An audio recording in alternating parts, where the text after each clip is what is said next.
This is The Shell for the Neon Yoke Times. I'm JB Allen. Today we're taking a deep dive into the war on education in the United States, why political leaders are so eager to dismantle public schools, censor classrooms, and keep Americans uneducated.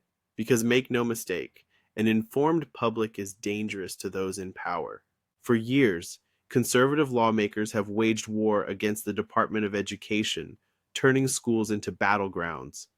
Instead of addressing overcrowded classrooms, underpaid teachers, and outdated infrastructure, they focused on banning books, censoring history, and manufacturing culture wars. Look at Oklahoma, ranked 50th in education. State Superintendent Ryan Walters spends more time blaming Marxist teachers and pornographic curriculum than fixing the problems that keep Oklahoma students at the bottom. The goal isn't solutions. The goal is distraction. Across the country, Republican-led legislatures have introduced hundreds of bills aimed at restricting what can be taught.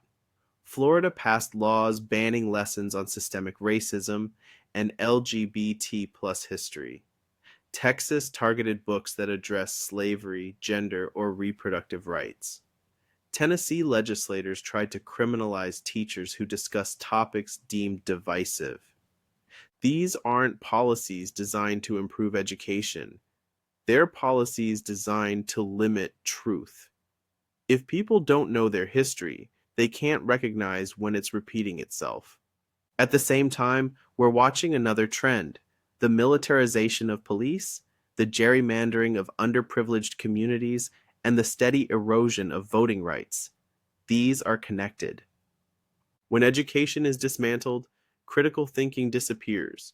Without critical thinking, propaganda thrives. People lose the ability to question power, and communities become easier to control. Here's the truth politicians don't say out loud. Education creates demand for accountability. An educated population asks why billionaires don't pay taxes. An educated population demands health care, fair wages, and equality, so instead, leaders push fear. They claim schools are indoctrination camps. They label teachers as predators. They remove books that might encourage students to think differently. And they convince voters that ignorance is safety. If this war on education continues, the consequences will be catastrophic. Democracy will erode. Economic inequality will deepen. The next generation will be more vulnerable to authoritarianism because they won't know how to question authority at all. We're already seeing it. Teachers leaving the profession in record numbers, libraries facing shutdowns, parents told to fear the very schools meant to prepare their children for the future. The war on education isn't about protecting children. It's about protecting power.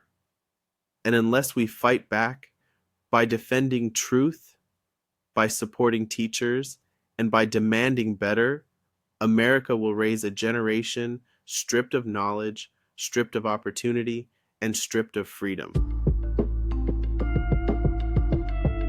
I'm JB Allen, and this has been The Shell for the Neon Yoke Times. Read the full report at neonyoketimes.com. That's it for today. Stay informed. Keep showing up, and I'll see you next time.